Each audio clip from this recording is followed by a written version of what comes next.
The Newsroom, where untold story is revealed. Minister wa General Museveni chibabokoze mu studio tali chiddira nkugambye onono asimatuse kasolo bucha yeyogeza volyawo ebitalimu ensa leero nagudde kubatazanya ne bagenda maaso n'okubeera nga bamuyisaamu ate egali ku BTN Media Beyond the Newsroom yenzedde ni akutusaako ensonga semaso Ebuvanjuba nebugwanjuba ewaka wasigalawo ewasinga. Beyond the Newsroom gwe mukutu ogukuleetera ekyo ekisinga katiranga naffe ng'oyita ku noti 771 44 53 ne noti 744 26 45 na bino bikulu tetulanga bafere tetulanga basawo ba kinnansi n'abagwa mu koowe eryo mwebale kutuwagira. Thank you. Semasonga njagala okusaba n'obuwombeefu bw'ekika ekya waggulu video eno gimpere like bw'ogiwa like ojjaba onkoze bulungi ejja kudduka ku misinde gya kika kya waggulu nnyo nnyini ddala etuuke kubulisa kino mwagende maaso n'okuba nga agifuna ate era njagala okusaba n'obuwombeefu bw'ekika ekya waggulu weba nga gwe mulundi gw'ogusosola ba video zaffe wagende maaso n'okuba nga osubscribe ng'onyige mu kade okagye personalize okateeke mu all ofune notification ku mboozi zonna ate ze tugenda maaso n'okubeera nga tuteekayo awo nyini nzikiriza ate nkutegeeze nti omubaka Betty Nambooze bakireke atabukedde banywanyi be Mathias Mpuuga Nsamba n'abategeeza nti olunaku lw'omanyi obulumi bw'okukima amazzi lwe lw'ogenda ku luzzi n'ogakima oba tosobola kwonoona yadde ettondo erimu. Lwaki abaanukudde mu mbeera bw'etyo agezezzaako okuba nga abategeeza oba oliawo ebizibu abatandisi b'ebibiina bye bayitamu era n'agamba beetegekere okusomoozebwa kwe banaasanga. Ye Honorable Ssemujju Nganda aliko obubaka bwe yadde bukambwe mukko kankwe kanso Musisi nga naye ate akuma omuliro saidi yeyo mukaaku katempi zimuyitemu. Lwaki naye nga bwe kiri nti okunyumirwa nako kitundu ku bulamu bwaffe apology ya General Museveni ey'okwetondera Obuganda ne Abaganda kw'ossa Uganda yonna kugaaniddwa. Ani akuganye? Wuliriza. President Museveni okwetonda munnaye nga yeetondera ani? Nga yeetondedde Obuganda ne Uganda okutwalira awamu. Babaddewa babadde munnaye Kololo. Obuganda bwakiikiriddwa ani? Saalabye kuba Katikkiro ate yabadde tali mu ggwanga. Ate ku Bannayuganda ali yabakiikiridde. Wabaddewo abantu engeri ndowooza gye kwabadde okusaba abantu bazze munnaye. Abo ababadde balize beyasobya. Tekyategeerekese. Tekyategeerekese ekyo. Kati bwe kiba tekyategeerekese. Gano ge mateeka agafuga okwetonda yadde si mawandiike. Namba emu. Wateeka okubaawo eyasobya ne gwe baasobya. Namba bbiri. Wateeka okubaawo mutabaganya. N'ekisemberayo ddala namba 3. Muteeka okukkiriziganya nti kino kye nasobya era kye nziza okwetonda. Abaganda bagamba ti gunsinze ali wa bitono. Bw'abanga gunsinze ali wa bitono kati pulezidenti bw'agamba nti yasobye eggwanga yeetonze byaliye bye biruwa. Tugenda bugenzi bwoti. Oteeka okutoola omutwango yadde mutono gutya naye n'oguteera. Kati nze kye mbadde ŋŋamba pulezidenti nga bw'akakasizza nti alina ebintu bye yasobya nga pulezidenti yali yeetondedde Bannayuganda naga nti bannaye mu nsonyiwe steppinze down nga Nyerere bwe yakikola kubanga Nyerere bwe yeetonda yasiteppinga down. Awo Munnayuganda buli omu gyali yandiwulidde nti okwetonda kwe kumukutteko. Okawulidde buli Munnayuganda gyali yandiwulidde nti okwetonda kwe kumukutteko. Principles ez'okwetonda endowooza baziwulidde abadage ebisesa mu Uganda oba oliyawo tebiggwayo naye munzikirize ate nsooka engere maaso n'okuyisaawo kano. Mwana muwala Olivia Lutaya olunaku olwaliro mazaalibwa ge. Happy birthday Olivia Lutaya. Ono nno nga mwana munnakibiina kya National Unity Platform era nga yamala emyaka egiwererako ddala ena bwejiti ngali mu komera okuva lwe yali yasibwa mwaka gwa 2024 era no Olivia Lutaya ono bwati ebigambo bino ku mazaalibwa ge bwebaka bwayagadde okuwa bannayuganda. Wuliriza. Ndi musanyufu naye era at the same time ndi munakuwavu kuba nzijukira 2021 bagenda okunkwata nali mbulayo nga wiiki emu okutuuka ku mazaalibwa gange nembeerako museemu ayo abanjagaliza amazaalibwa mweyo embeera mwetwali kinumanya okuba nti ate obudde buno siri nabo so wendi amoke naye birthday yange ngenda gisindikira mikwano gyange bonna abasibe abali mu makomera nga nsaba Mukama Katonda abayambe ababeerera ow'ekisa ateme kuba ewatali kkubo. Akasembayo kekalinga kekaliko keka trendinga kekokwetonda kwa Museveni. Gwali alabyeko Stan nga alokoka. Stan talokoka. Atuwa abali mu basement atugirayo abaana bonna abali mu makomera abasibwa nga tebalina misango. Awo tulabo batunakiriza okwetonda akwe. Bufonza apology? Tennakirizibwa. Apology denied. Anyway, happy birthday, Olivia Lutaya. Kanso George Musisi nkugambye yafunziza lw'omushara kwoteeka Minister Kasolo embeera bweti bweyabadde. Njagala kwanukula Honorable Kasolo, omanyi Honorable Kasolo akatego kaguddemu ne Mwami Romushana. Babanga omwana ngabbye ayina afunye kabeeta akasasi. Kakati nga bamugaye kino kikigenda okujja.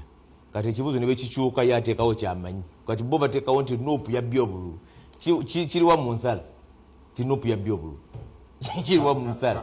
Nti bulijjo mubba obululu. Nange tontaataganya kungu tatanganyiza kubuuza bibuzo. Nedda kungu akola eddakiika 3. Wandiika Honorable Kasolo. Ekisooka ensonga enkulu eyataataganyisa lwaki polling stations 14 tewaliwo return. Lwaki obululu tebabalibwa. Era ekimu kye tunenya kooti kyetuyita attribution nti kooti yandibadde egamba kino kyakolebwa bano kubanga ne boogamba era ndoza Hajja kyakyogeddeko ng'atandika ne boogamba nti non-compliance eri ku Director Commission no yadiro mushana Electoral Commission yaduumira agasajja agakubwa agabaleetebwa ba minisita oba Electoral Commission yali ina obusobozi obubakwata basajja bakulu bano omanyi nagamba okuwolereza omusobya owunziko yonoonye sinakindi nga naawe wennyini ate munywanyi weeyonooneddemu. Honorable Council George Musisi bw'atyo bwe yakwasizza empisa Honorable Kasolo ababadde bagamba Nuupu yakola effujjo babba obululu n'ebintu ebirala ebyefaananyizaako bwe bityo mu Kawempe by elections. Naye statement zino za Honorable Semuju nti ababaka abamu emitwe tebalina bagibagulako dda. Wuliriza. Kati abaka Parliament bola abana basinga obungi tebeesalirawo banansonyiwa abampulira emitwe gyabwe bagisarendaringa giri eri kibaagala kye bateeka mu lwaliro bataddemu naye tugamba weefudde nga loole olumu etwala kasasiro olulala wotadde mu ntebe zeetwala ku levo ya Parliament omuntu yali wayita yafuuka nga kiroole kyekisomba embwa nekisomba omusenyu nekisomba kikati bano boolaba bano ekirindi ekyo bw'obasanga wano ne batunulira nga tewali abalaba omusajja ono atujoze bwe badde wali nga kati nti omwana kati eyo nno yengeri musajja mukulu ono gy'asobola odefiningamu ababaka abamu nga bano abatandise ekibiina kye DF bangane mwana yatadde mu comment section mu story gye twakoze eri n'agamba Dealers Forum konze wangi. Anyway, Honorable Betty Namboze bakireke ayanukudde era ayisizza munywanyi we Masayansi Gali bitandise bitya awo wennyini nzikiriza mbikuwe obirabe. Omuzungu agamba nti until you learn to fetch water you will never value water, but when you learn to fetch your water you will value every drop of water. Nti bw'oba tonnayiga kukima amazzi, towa kitiibwa amazzi, osobola okunaaba nga bw'ogayiwa, bw'ogasamula, naye bw'oyiga og'ekimira, otandika okumanya nti n'ettondo ly'amazzi nalyo kya muwendo. So, abantu abamu kabakole ebibiina by'obufuzi bategere kyekitegeeza okuyimirizaawo ekibiina kyaki ky'ebyobufuzi. Kakati obeere n'ekibiina DF ng'olinamu omuntu nga Bwanika ng'ate ye pulezidenti wa PPA wa PPD simanyi people obeere nakyo. Olidde obeere n'ekibiina nga banna abakuwagaawaga tukikole okirangirire basigaleyo mu NUP basabe ne kadi ye NUP. Olidde so nze buli ekyo abantu kye balina okukola nti bw'obanga oli mu byobufuzi n'otategeragana ne banno basiibule misana tobaliira mu ndanga kigenge. So kakati ndowooza ne NUP yejjeredde eyagamba bannange kati omukulu ono akola gadibenga lye kubanga omwoyo tegumuli wano. Muwulidde agamba nti nze natandika dda mu Maaci w'omwaka oguwedde okuteekateeka ekibiina kyange kino.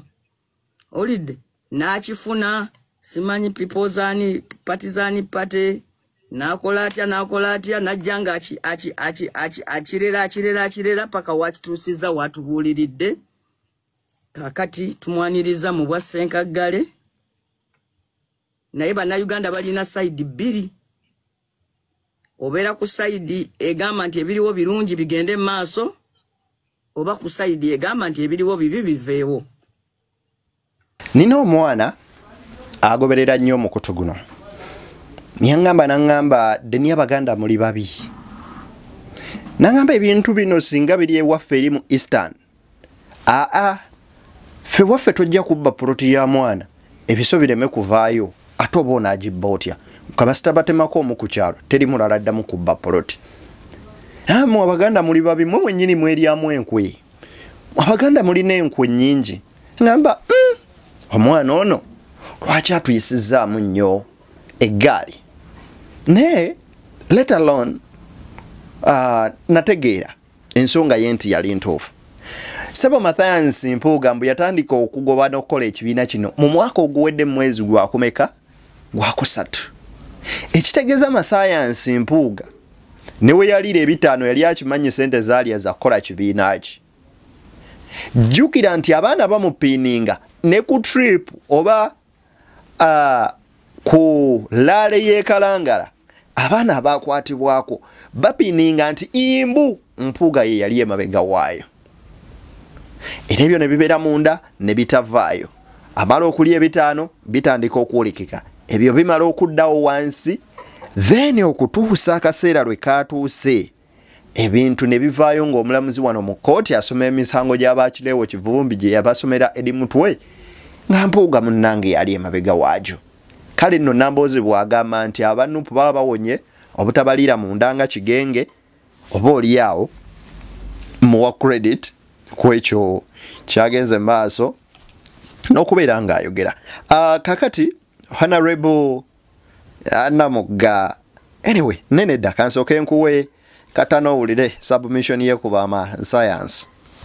Abantu abalina exaggerated sense of self importance balowooza nti bamaanyi nnyo nti bakitalo nnyo ate nga si bakitalo nga bwe balowooza kubanga history zeetulaga kiki kye bali. Batuula wano ne bakugamba nti miliyoni meka owekitiibwa Kyagulanyi ze yajja mu kalulu fa baazikola n'obabuuza abamu ku mmwe beesimba ku bwa pulezidenti n'emitwalo 10 mu Uganda yonna lwali lutalo giweza muze muwagira abantu abalala ne bwe tuba nga tetugenze wala 2016 tiimu eyo gyoyogeddeko ani atawagira Mbabazi mu Buganda wano ne bamwendosinga kubanga bo bagamba nti bebasalirawo Buganda ani atamuwagira results waziraba. So teyaweza na 1%. History ezeetulaga nti ekikulu nnyo si gwe kyolowooza nti kyoli naye abantu kye balowooza nti kyoli. Gweoyinza okulowooza nti oli w'amaanyi nnyo nti oyinza kusula kino ekizimbe n'okijja wano n'okiteeka mu kifo ekirala, naye abantu bakukubamu tooki ne bakulaba ne balaba nti ono just yeewaga bwewazi naye teri maanyi. Gwobeera muntu wa bulijjo naye mu ndowoozayo n'olowooza nti oli w'amaanyi nnyo, ate sometimes ebeera symptom y'obulwadde. Oyinza okubeera ng'oli mulwadde. Genda okisomeeko narcissism. Abantu babeera consumed in self. Ne bagamba nti abali smart n'agamba nti nze asinga okubeera smart. Ne bagamba nti abagezi nti nze asinga okubeera omugezi. Ne bagamba nti abasamba omupiira nti nze asinga okusamba omupiira, naye teri amulabyeko ng'asamba omupiira bulungi. Ng'omuteeka mu field ng'olaba nti ali average, naye ye mu ndowooza ye alowooza nti yasinga abalala bonna. Mbutoli wa kitalo nga gwe bw'olowooza twali tulabye abanene emirembe engalo.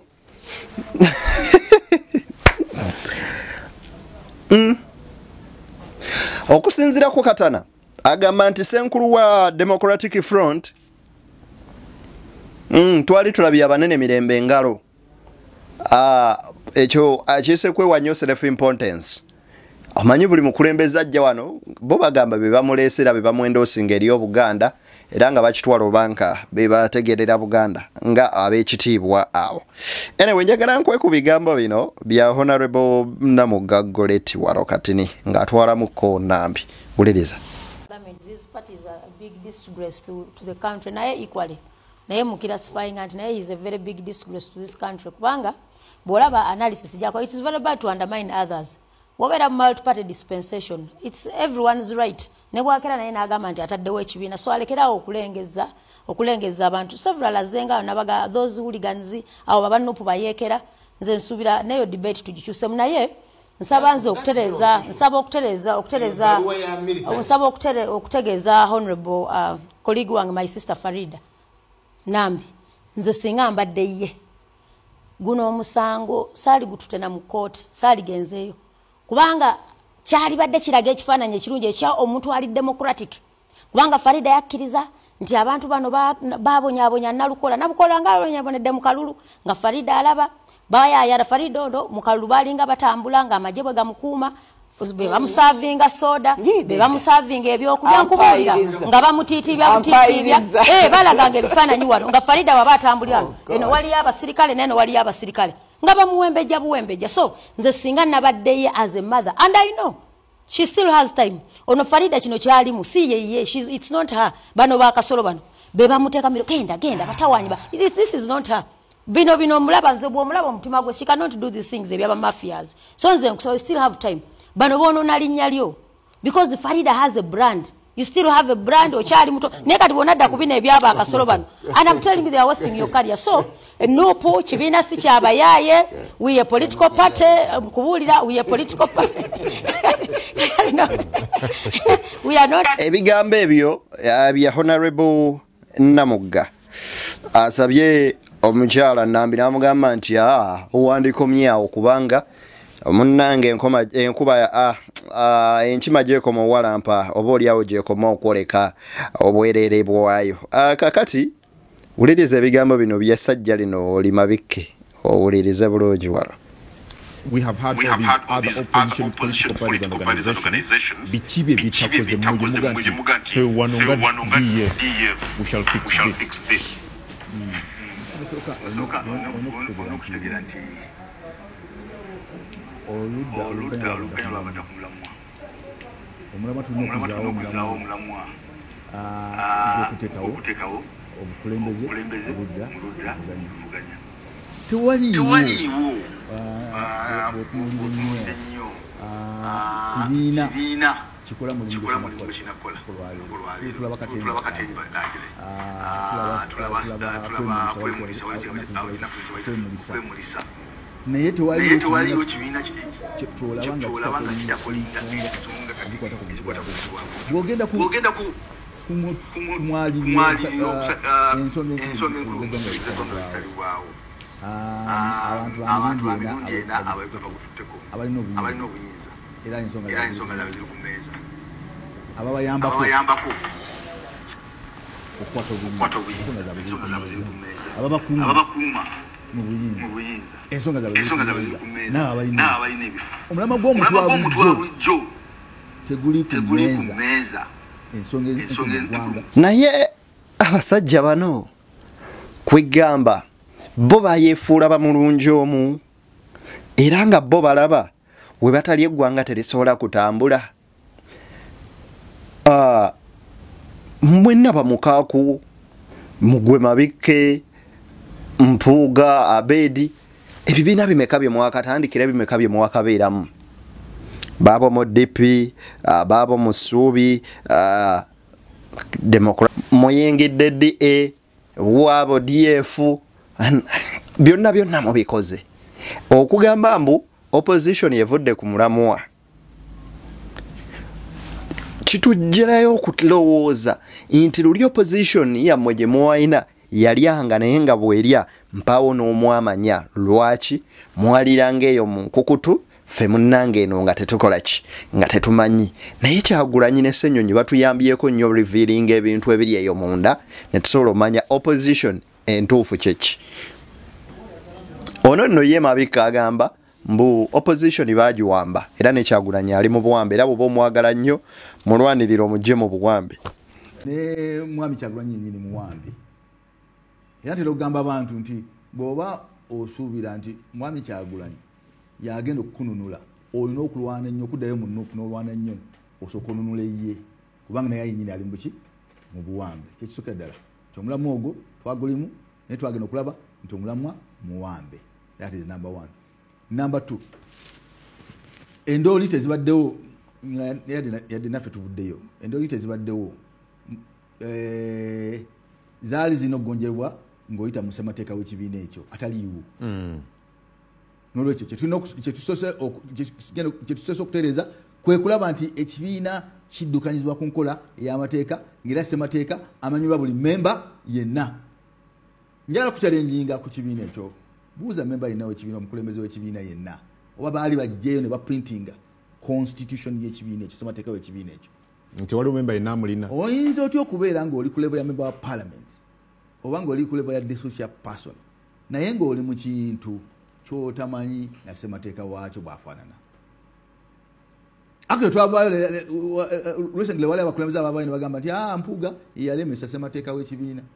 Nolwekyo ekibiina tekitambula ku mateeka. Hakati bwabaawo akagulumbo okagonjoola otya kati bye bimu ku bintu bitugezaako kukola kyo kukiwalenga bw'otunuulira mu format ebigambo ebyo mubiwulidde. I won't submit anything. Okay, let's get in touch. Uncle Den, I sign out.